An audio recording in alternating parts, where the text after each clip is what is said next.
Baik Ibu, sebelumnya saya perkenalan diri ya. Perkenalkan saya Anjeli, bidan yang bertugas pada pagi hari ini. Selanjutnya saya akan bertanya kepada Ibu, namanya siapa kalau boleh tahu? Sarah. Ibu Sarah. Kedatangannya hari ini untuk persiapan kehamilan sehat ya? Iya. Ya betul ya. Sebelum itu saya untuk mengetahui beberapa hal, saya perlu menanyakan, nanti mungkin Ibu bisa menjawab sesuai dengan pertanyaan yang saya ajukan ya Ibu. Untuk langkah selanjutnya menentukan apa yang harus kita lakukan untuk persiapan kehamilan sehat. Untuk nama Ibu sendiri Nyonya Sarah, untuk nama suaminya kalau boleh tahu siapa Ibu? Roy. Bapak Roy, usianya berapa tahun Ibu? 25. Suaminya? 26. 26. Agamanya Muslim ya Ibu? Suami juga Islam? Ya. Untuk mohon maaf pendidikan terakhirnya kalau boleh tahu Ibu? S1. S1 jurusan Manajemen. manajemen. Untuk suaminya Sama S1 manajemen. manajemen. Pekerjaannya sendiri Ibu, ibu rumah tangga Rumah atau tangga. bekerja ibu rumah tangga? Untuk suaminya Karyawan swasta. karyawan swasta. Boleh disebutkan ya Ibu alamat tempat tinggalnya? Jalan Menur. Ya. RD 5 RD 2.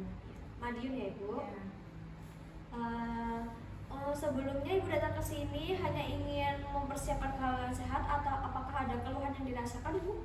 Enggak ada, cuma pengen periksa aja. Hanya ingin periksa ya untuk persiapan kehamilan sehat, tidak ada keluhan. Lalu apakah ini perencanaan kehamilan yang pertama Ibu? Iya. Kehamilan yang pertama ya. Mohon maaf, pernikahan yang pertama juga? Iya. Sudah berapa tahun atau bulan kalau boleh tahu? 1 tahun. 1 tahun. Berarti belum pernah hamil ya sebelumnya? Keguguran juga belum pernah? Enggak pernah. Belum pernah ya. Apakah Ibu pernah menggunakan KB Ibu? Enggak. Belum pernah mencoba KB ya. Baik Ibu, selanjutnya saya akan menanyakan mengenai hari pertama haid terakhir ya. Apakah di bulan ini Ibu sudah haid? Sudah. Tanggal berapa Ibu kalau boleh tahu? Masih ingat ya? Awal kemarin tanggal 15 Agustus. Itu mulainya ya, Ya. 15 Agustus. Berakhirnya tanggal berapa Ibu? 20. Berarti 5 hari haid. Apakah selama haid ada masalah Ibu seperti nyeri perut banget di hari pertama kedua? Mungkin nyeri biasa sih. Nyarinya masih biasa ya. Siklusnya masih normal ya, 1 Normal. bulan. Lalu apakah ada keputihan Ibu? Ada sedikit tapi enggak ganggu. Tidak ganggu ya, tidak berbau yang berlebihan? Tidak. Tidak ya. Selanjutnya saya akan menanyakan mengenai riwayat penyakit di ibu maupun di keluarga ya. Apakah di keluarga ibu dan ibu sendiri menderita diabetes mellitus, Tidak. asma, Tidak. hipertensi, Tidak. jantung? Tidak. Dari keluarga suami juga tidak ada ya Bu? Tidak ada. Dari suami pun juga tidak ada? Tidak. Lalu untuk penyakit gangguan penyakit pada darah, thalassemia tidak ada? Gangguan penyakit kekebalan tubuh seperti lupus tidak ada ya Ibu? Selanjutnya saya akan menanyakan mengenai riwayat penyakit menular seksual ya Ibu, seperti hepatitis B. Apakah ada yang menderita dari ibu dan suami? Tidak. Tidak ada. TORCH, Tidak. HIV, Tidak. pernah menderita infeksi menular seksual seperti sifilis, gonore tidak Ibu ya? Nah, selanjutnya yang terakhir saya menuju ke pola nutrisi Ibu di rumah. Kalau di rumah untuk persiapan menjelang kehamilan, mempersiapkan kehamilan, pola nutrisi Ibu yang dikonsumsi Ibu di rumah gimana ya Ibu? Apakah mengkonsumsi junk food, makan makanan instan? Beberapa kali. Berapa kali ya? Cuma kayak daging-dagingan, sayur-sayuran itu juga Sehari makan berapa kali Ibu kalau boleh tahu? 3 kali. 3 kali ya. Air putihnya sudah cukup ya Ibu ya? Cukup. Lalu untuk kebiasaan Ibu di rumah mandi, mandi sehari berapa kali Ibu kalau boleh tahu? 2 kali. 2 kali. Berganti pakaian mungkin berapa kali dalam sehari? 2 kali. 2 kali ya. Kalau nggak keringetan Banget gitu berlebihan, ya. Kalau keramas Ibu Nah, berapa hari sekali? 2 hari sekali. 2 hari sekali keramas ya.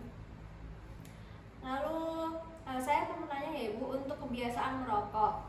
Kebiasaan merokok dari Ibu dan suami apakah ada yang merokok? Nggak ada. Suami juga tidak ya Ibu? Tidak. Mohon maaf tidak pernah menggunakan zat adiktif, narkoba, sabu. Tidak. Tidak ya.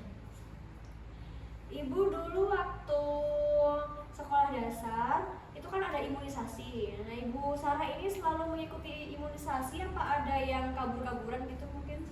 Rutin imunisasi kok. Udah full semua. Udah full semua ya. Baik, selanjutnya saya tanya pertanyaan yang terakhir ya Ibu untuk mengetahui pengetahuan Ibu mengenai persiapan kehamilan sehat ini. Apa hal yang dilakukan Ibu untuk mempersiapkan kehamilan selama ini yang sudah dilakukan? Kalau ini sudah hubungan suami istrinya sudah dirutinkan, kayak sehari bisa 2 3 kali gitu. Terus kayak kata mbah saya, kalau habis gitu kakinya diangkat gitu loh. Oh, jadi Ibu melakukan itu habis berhubungan suami istri kakinya diangkat ke atas ya. Lalu untuk makanan mungkin apa ada yang dilakukan, usaha yang dilakukan? Lebih ke sekarang ke makanan-makanan yang bergizi kayak sayur, daging itu suami saya beliin semuanya.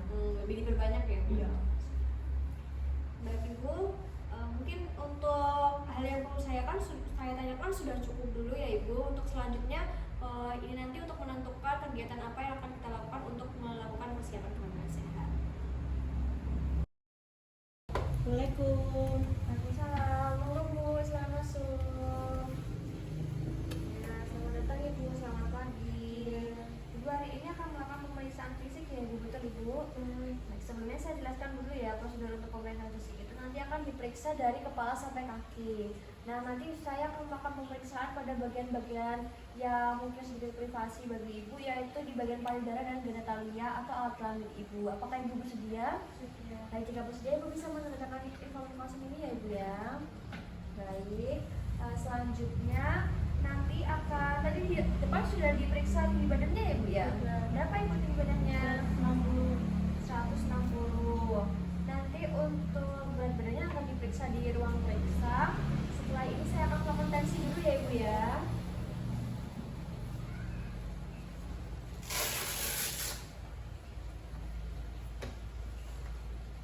Ya Ibu.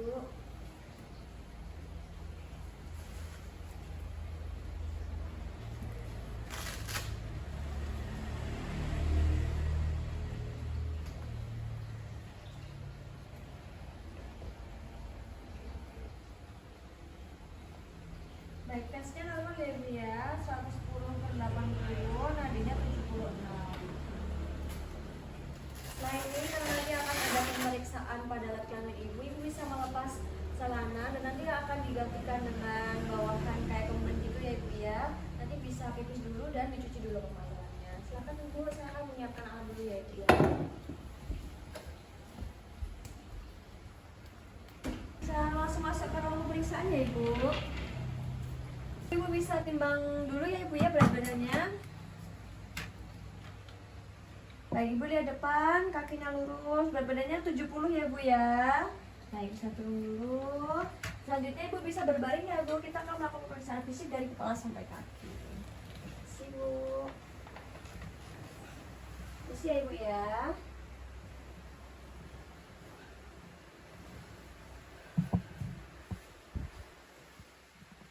Baik, yang pertama kita akan melakukan pemeriksaan fisik dari kepala. Kita melakukan inspeksi atau melihat muka simetris, tengkorak terlihat simetris, warna rambut hitam, lalu tidak ada peradangan dan bekas luka di muka ataupun di kepala. Selanjutnya kita melakukan palpasi. Maaf ya Ibu, saya akan sedikit menekan di kepala Ibu untuk memeriksa keadaan rambut lurus.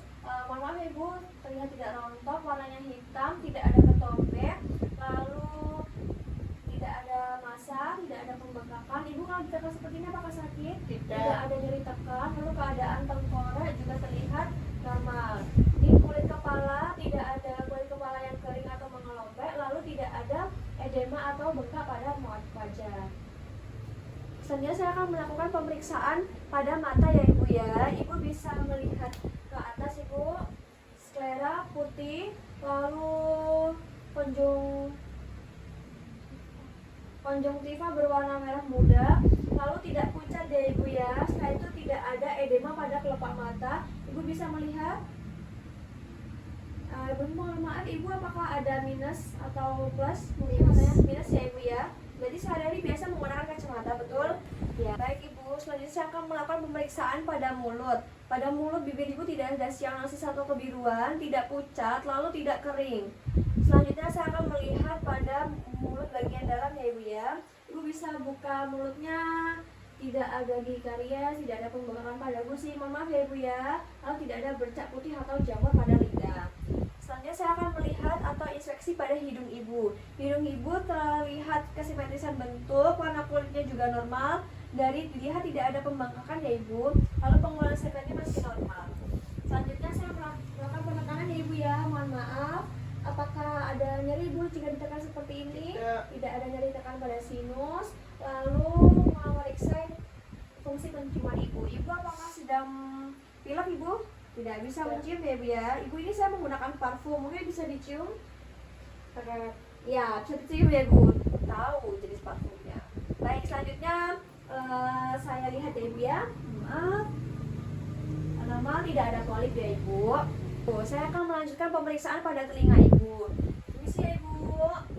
Pada kedua telinga simetris, terus ukurannya juga sama ya ibu ya. Lalu tidak ada lesi, warna kulitnya sama, tidak ada peradangan, tidak ada massa, lalu tidak ada pembengkakan.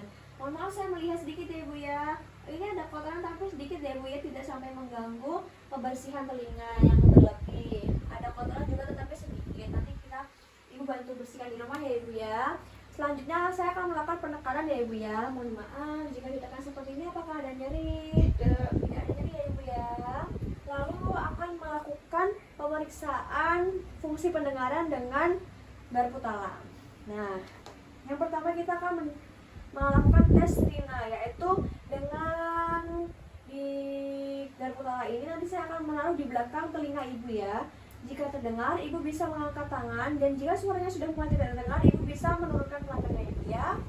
Saya mulai dulu dari telinga yang sini. Baik. Saya dari telinga sebelahnya ibu ya. Maaf.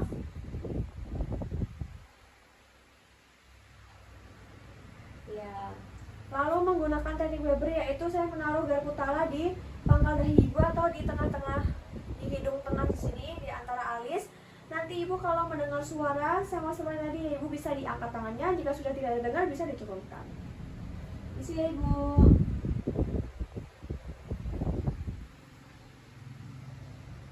Ya. Tekniknya selanjutnya adalah teknik swabah, yaitu membandingkan garpu tala ini dengan pendengaran saya sebagai pemeriksa dan pendengaran pasien.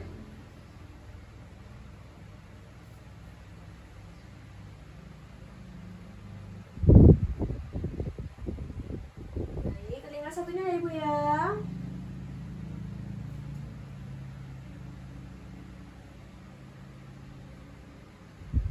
Baik.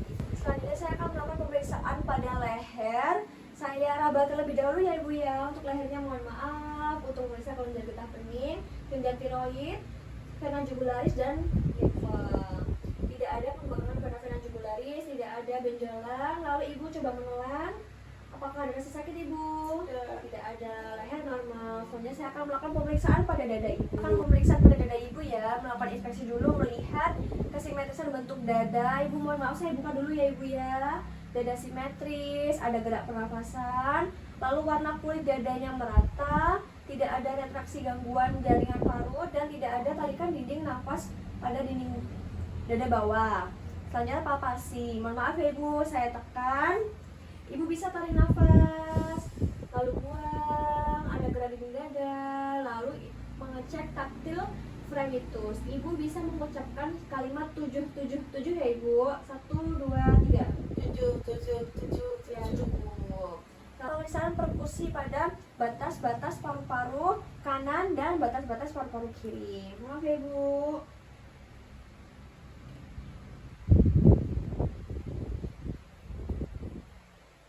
Baik, perkusi normal, lalu auskultasi kita memeriksa dengan menggunakan stetoskop.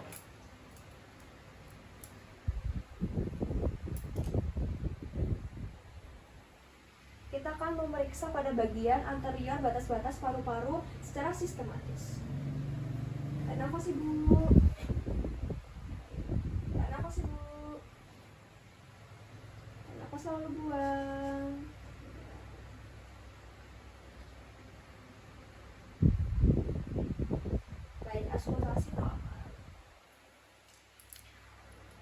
pemeriksaan payudara. Ibu, ini saya akan memeriksa payudara. Mohon maaf ya Ibu ya. Ibu bisa tangannya diangkat keduanya ke atas. Lalu kita melakukan inspeksi atau melihat terlebih dahulu. Tidak ada perubahan bentuk, tidak ada perubahan ukuran, tidak ada perubahan warna kulit, lalu tidak ada jaringan parut, tidak ada kelutan pada payudara. Nah, itu saya akan meraba payudara Ibu. Apakah diperbolehkan? Baik, tangan kanannya bisa diturun lebih dahulu ya Ibu ya. Saya akan meraba pada payudara kiri terlebih dahulu dengan menggunakan 3 jari dari bawah ketiak sampai ke mendekati puting. Mohon maaf ya Ibu ya, saya tekan. Apakah ada rasa sakit Ibu? Tidak ada rasa sakit, tidak ada benjolan. Selanjutnya bisa turun terlebih dulu ya Ibu ya. Nah, ini tangan kanannya bisa diangkat. Ya, kita raba dengan menggunakan 3 jari dari bawah ketiak sampai ke mendekati puting dengan teknik spiral. Tidak nyeri ya Ibu ya, tidak ada benjolan. Lalu menggunakan tangan bentuknya seperti C, ibu jari dan telunjuk untuk memencet payudara, puting payudara. Apakah ada pengeluaran cairan seperti keruh, bening ataupun berdarah? Mohon maaf ya Ibu ya, kalau sedikit sakit. Ya, tidak ada pengeluaran cairan. Ibu mohon maaf, tadi yang sebelah kiri saya lupa. Ibu bisa diangkat lagi tangannya. Kita mengecek apakah ada pengeluaran pada puting payudara. Pada payudara ini juga sudah tidak ada pengeluaran. Yang selanjutnya adalah pemeriksaan pada abdomen atau perut Ibu. Ibu mohon maaf, saya nanti sedikit membuka selimutnya, diperbolehkan ya. Saya lihat pada perut Ibu bentuknya simetris, tidak ada benjolan, warna kulitnya merata, tidak ada bekas luka operasi ya Ibu ya. Lalu auskultasi, kita menggunakan stetoskop untuk memeriksa suara usus secara sistematis.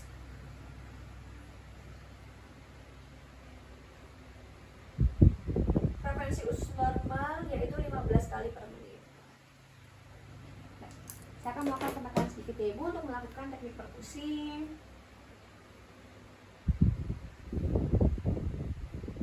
Setelah itu saya akan melakukan palpasi, yaitu penekanan lembut di perut Ibu ya. Mohon maaf kalau sedikit sakit. Kalau ada nyeri tekan yang sangat nyeri bisa disampaikan. Apakah ada nyeri tekan Ibu kalau saya tekan seperti ini? Baik, perut normal, tidak ada massa. Selanjutnya saya akan melakukan pemeriksaan genitalia ya Ibu ya. Saya melakukan cuci tangan lebih dahulu, nanti lalu kakinya bisa ditekuk.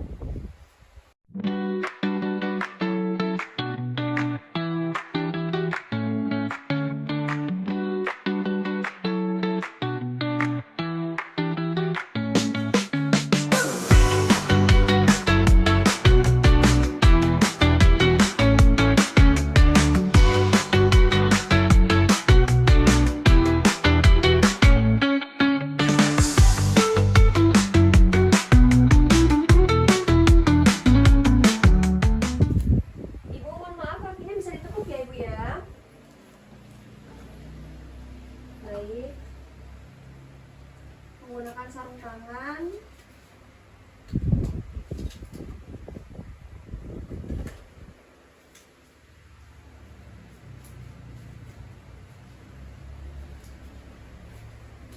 Selanjutnya saya akan melakukan maaf ya Ibu, dibuka sedikit, inspeksi terlebih dahulu ya. Vagina Ibu tampak sedikit kotor, tidak ada benjolan ya Bu kalau dilihat dari sini. Lalu saya akan melakukan pembersihan terlebih dahulu ya Ibu ya. Pembersihan dari vagina terluar, satu kali saya buang kanan dan kiri. Lalu dibuka vagina dalam, kanan dan kiri. Lalu dari vestibulum hingga anus. Nah, selanjutnya Ibu ya, saya akan melakukan perabaan ya Ibu ya.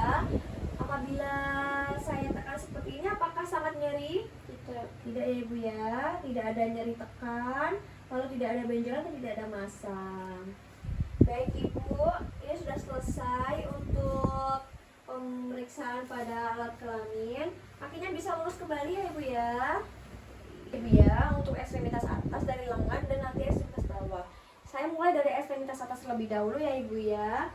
Dari, mohon maaf, kedua jari dan tangannya bentuknya simetris. Ibu coba bisa bergerak seperti ini, bisa digenggam-genggam, baik, tidak ada kertas barisan gerak. Warna kulitnya merata, mohon maaf tidak ada varises, tidak ada bekas luka ya Ibu ya. Kalau tidak ada pembengkakan, tidak ada ruam dan benjolan. Ibu tidak ada rasa gatal ya, ini lagi tidak gatal juga kan? Tidak merasa alergi gatal atau apa? Tidak ada rasa sakit atau Rasanya kering nggak bu kulitnya bu? Nggak, biasa saja ya. Lalu perubahan kuku ya bu, warna kuku. Nah, tidak ada perubahan warna kuku, warna kukunya normal. Lalu tidak ada lalat, tidak ada bekas sayatan. Terus kita bertanya dulu ke ibu ya, ibu apakah sering merasa pusing, mual, mata berkunang-kunang? Tidak ya ibu ya. Apakah kalau saya tekan seperti ini terasa nyeri? Tidak. Tangan yang satunya? Tidak ada nyeri tekan dan edema. Ekstremitas bawah yaitu simetris bentuk kakinya ya ibu ya. Tidak. Ibu coba maaf digerakkan seperti ini. Sana tidak ada aktivitas gerak. Warna kulit merata, di kakinya saya buka sedikit ya ibu ya. Tidak ada varises, tidak ada bekas luka, tidak ada lesi, tidak ada pergerakan, tidak ada benjolan juga. Ibu kalau saya tekan seperti ini apakah sakit? Tidak ada gatal juga ya ibu. Rasanya kering nggak bu kulitnya? Ya ini saya bilang juga tidak kering. Tidak ada perubahan warna pada maaf ibu ya, di kukunya tidak ada, lalu tidak ada tahi lalat, sama tidak ada bekas-bekas sayatan. Terakhir saya cek tekan seperti ini, tidak ada edema. Baik ibu, untuk pemeriksaan fisik hari ini sudah cukup. Tadi sudah cukup pemeriksaan fisik dari kepala sampai kaki. Nanti untuk hasil pemeriksaannya akan saya sampaikan di ruang depan ya ibu ya. Ibu tadi kan sudah dilakukan anamnesa ya, yang tanya-tanya tadi sudah dilakukan pemeriksaan fisik ya ibu. Sudah dilakukan pemeriksaan fisik. Lalu selanjutnya saya akan melakukan konseling ya ibu, konseling mengenai menentukan masa subur dengan metode basal. Sebelumnya saya sampaikan dulu ya ibu untuk tujuannya konseling sendiri ini untuk apa. Tujuan konseling ini untuk mempersiapkan kehamilan sehat ibu dan mempersiapkan kesehatan, tidak hanya kesehatan ibu tapi juga kesehatan suami. Nah, kesehatan itu tidak hanya secara fisik tapi juga secara mental. Lalu mengidentifikasi dan mengendalikan faktor risiko penyakit kalau ada penyakit dari keluarga ibu, dari ibu maupun dari suami. Lalu meningkatkan pengetahuan untuk ibu dan bapak mengenai gaya hidup sehat untuk nantinya persiapan kehamilan sehat. Lalu merencanakan kehamilan yang diinginkan dan berkualitas dan mencegah komplikasi kehamilan melalui deteksi dini dan meningkatkan kualitas keturunan agar mendapatkan keturunan yang berkualitas. Nah, sebelum saya masuk untuk penjelasan metode suhu basal dari ibu sendiri, apakah sudah mengetahui apa itu pengertian dari suhu basal sendiri? Belum ya ibu. Untuk metode suhu basal ini adalah metode kontrasepsi alami yang digunakannya dengan menggunakan suhu tubuh basal. Setiap pagi diukur setiap pagi menggunakan termometer yang biasa itu. Nah, untuk suhu basal sendiri itu suhu tubuh ya ibu ya, itu bisa meningkat 0,2 sampai 0,5 derajat Celcius setelah ovulasi. Nah, kenapa kok bisa meningkat? Ini karena adanya peningkatan juga pada hormon progesteron. Lalu selain untuk digunakan kontrasepsi atau KB, metode ini juga biasanya digunakan untuk ibu-ibu yang mempersiapkan kehamilan untuk menentukan masa subur ibu. Nah, di masa subur ini nanti bisa melakukan hubungan suami istri, ada diharapkan bisa menjadi kehamilan selanjutnya. Lalu syarat-syaratnya sendiri dari melakukan metode suhu basal ini adalah harus siklus menstruasinya teratur ya ibu ya. Lalu disiplin mengukur, setiap pagi harus diukur di waktu yang sama. Misal bangun pagi jam 5. Nah, bangun pagi jam 5, setiap hari di jam 5 itu nanti ibu melakukan pengukuran suhu tubuh. Dan dari ibu sendiri tidak boleh begadang atau kelelahan, tidak sedang sakit, demam, infeksi, stres maupun sakit yang lain. Nah, di sini nanti akan ada peran suami. Apa itu peran suami? Yaitu untuk mengingatkan ibu mengenai pengukuran suhu itu di pagi hari dan mengingatkan agar tidak begadang dan kelelahan yang berlebih. Kalau ada aktivitas yang berlebih mungkin bisa dibagi bebannya dengan suami biar dibantu menyelesaikan pekerjaan ya. Lalu nanti ibu juga diharapkan bisa membaca grafik suhu basal. Nanti untuk grafiknya itu saya berikan lembarannya. Nanti kita belajar bareng-bareng ya ibu ya kalau cara mengisinya seperti apa. Nah, manfaatnya sendiri ya ibu ya, kalau menggunakan suhu basal ini ibu bisa mengetahui kapan masa suburnya dari tubuh ibu sendiri ya, kan diukur suhunya lalu mengetahui kapan masa suburnya. Bisa merencanakan atau menunda kehamilan. Nah, karena di sini ibu merencanakan kehamilan, maka saya menjelaskan mengenai metode suhu basal ini. Nah, dari metode ini tuh tidak ada efek samping karena tidak menggunakan hormon. Jadi kita menggunakan suhu yang alami keluar dari tubuh kita. Nah, selanjutnya efektivitasannya. Dalam efektivitasannya itu tergantung mengenai kedisiplinan pasangan. Kedisiplinan ibu setiap hari dalam melakukan pengukuran suhu basal. Kalau ibu tidak konsisten, maka itu akan menurun juga efektivitasannya. Lalu cara-caranya ya ibu ya bisa diperhatikan. Yang pertama, ibu mengukur setiap pagi, setiap bangun pagi. Ibu kalau bangun pagi jam berapa ibu kira-kira? Jam 5 ya, berarti setiap hari di jam 5 setelah bangun ibu langsung mengukur dengan termometer. Lalu dicatat pada grafik nanti yang akan saya berikan. Nah, untuk penjelasannya, ibu akan memasuki masa praovulasi atau sebelum ovulasi itu jika suhunya stabil. Nah, suhu stabil ini ibu di suhu 36,2 derajat Celcius sampai 36,5 derajat Celcius. Nah, setelah ada masa praovulasi, nantinya ibu akan memasuki masa pasca ovulasi atau setelah ovulasi. Nah, masa ini nanti suhu tubuh ibu akan mengalami kenaikan karena adanya kenaikan hormon tadi ya ibu ya. Nah, kenaikannya ini 0,2 derajat Celcius sampai 0,5 derajat Celcius. Nah, kapan itu masa tidak subur dinilai? Masa tidak subur itu dinilai jika suhu tubuh ibu sudah naik stabil 3 hari secara berturut-turut. Itu ya ibu ya. Nah, karena ibu tadi melakukan keinginan untuk kehamilan sehat, merencanakan sehat, makanya saya akan memberikan kapan-kapan waktu yang tepat untuk melakukan hubungan suami istri. Nah, untuk hamil itu dilakukan pada masa subur. Nah, masa suburnya itu kapan? Adalah 2-3 hari sebelum ovulasi. Berarti tadi masuk di masa praovulasi. Nah, pada masa praovulasi ini bisa melakukan hubungan suami istri sampai 1 hari setelah ovulasi atau di 1 hari setelah masa pasca ovulasi. Nah, kesimpulannya dari ini, berarti tadi ibu harus melakukan pengukuran dengan menggunakan termometer setiap pagi di jam yang sama, tidak boleh begadang dan harus teratur. Jangan lupa dicatat juga pada grafik suhu basal yang nanti akan saya berikan. Nah, dari penjelasan saya, apakah ada yang perlu ditanyakan mungkin Bu? Tidak ada ya. Setelah ini akan saya berikan metode ini ya Bu, grafiknya ya. Ya Bu ya, grafiknya bisa dibawa pulang nanti untuk diisi, nanti pengisiannya begini.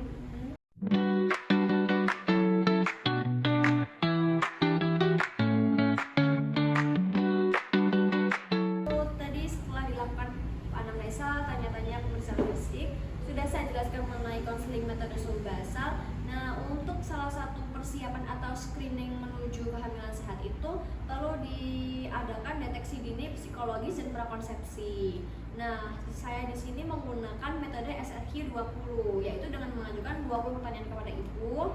Diharapkan ibu hanya menjawab dengan pertanyaan iya atau tidak ya. Sudah siap ya ibu ya? Ibu bersedia saya tanya-tanya ya? Yang pertama, apakah ibu sering menderita sakit kepala? Tidak. Tidak. Apakah ibu sering kehilangan nafsu makan? Iya. Apakah ibu kalau tidur itu tidak lelap, sering kebangun-kebangun? Tidak. Tidak. Apakah ibu mudah takut? Tidak. Apakah ibu merasa cemas, tegang, atau gampang khawatir? Tidak. Apakah ibu tangannya suka gemetaran, tremor? Tidak. Tidak. Apakah ibu mengalami gangguan pencernaan? Diare, tidak ya. Apakah ibu sulit berpikir jernih? Tidak. Apakah ibu tidak bahagia? Tidak. Apakah ibu sering menangis? Tidak. Apakah ibu merasa sulit untuk menikmati aktivitas sehari-hari? Tidak. Apakah ibu ada kegiatan atau aktivitas sehari-hari yang terbengkalai sampai tidak dikerjakan? Ada. Ya. Iya ya. Adia. Apakah ibu merasa tidak mampu berperan dalam kehidupan ini? Tidak. Apakah ibu kehilangan minat dalam banyak hal? Tidak. Apakah ibu merasa tidak berharga? Tidak. Apakah ibu memiliki pikiran untuk mengakhiri hidup? Tidak. Apakah ibu merasa lelah sepanjang waktu? Tidak. Apakah ibu merasa tidak enak di perut? Ya. Apakah ibu mudah lelah? Ya.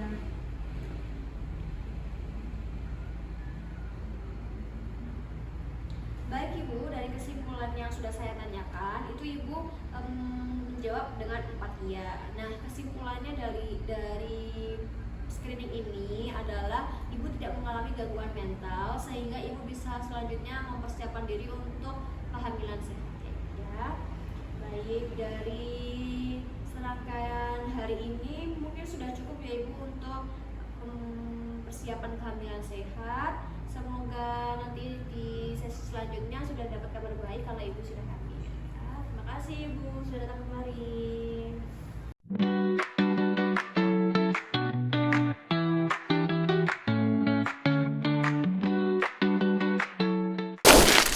Saatnya sudah akhir sekali. Terima kasih dan jumpa lagi.